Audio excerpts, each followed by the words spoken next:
সকল প্রকার মশলার উপর 5% রেগুলেটরি শুল্ক সম্পূর্ণভাবে প্রত্যাহারের প্রস্তাব করেছে।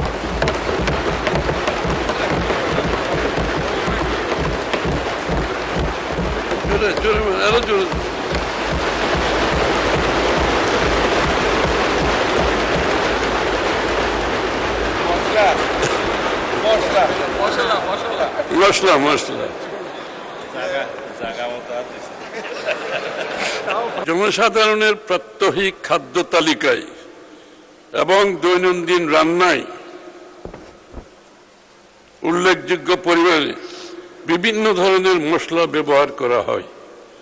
এই বিবেচনায় সকল প্রকার মশলার উপর 5% রেগুলেটরি শুল্ক সম্পূর্ণভাবে প্রত্যাহারের প্রস্তাব করেছে।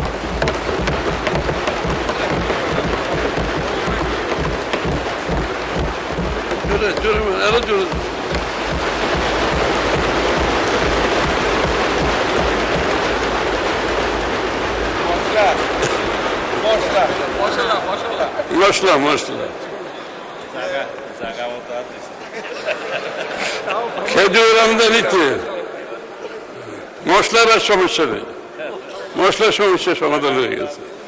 খেজুর আমদানিতে রেগুলেটরি শুল্ক প্রত্যাহার, খেজুর আমদানিতে 5% রেগুলেটরি শুল্ক সম্পূর্ণ প্রত্যাহার করার প্রস্তাব করছে। আমাদের দেশে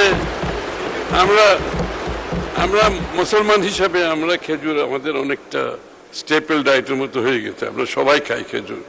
সুতরাং মনে করলাম এটা একটু সুযোগ সৃষ্টি করে দেওয়া দরকার।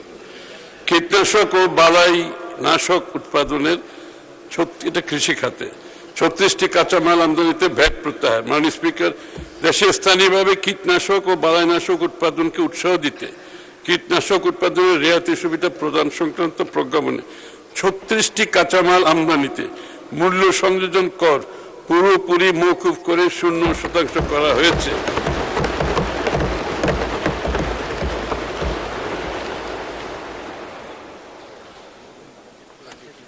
কোথায় গেল?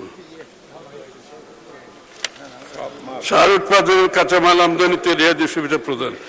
স্থানীয়ভাবে জিঙ্ক সালফেট সার উৎপাদনে স্বয়ংসম্পূর্ণতা অর্জন এবং দেশীয় শিল্পকে উৎসাহিত করার উদ্দেশ্যে এর মূল কাঁচামাল জিঙ্ক অ্যাশ আমদানিতে বিদ্যমান আমদানি শুল্ক সম্পূর্ণ মওকুফ করে 0% করার প্রস্তাব করছি।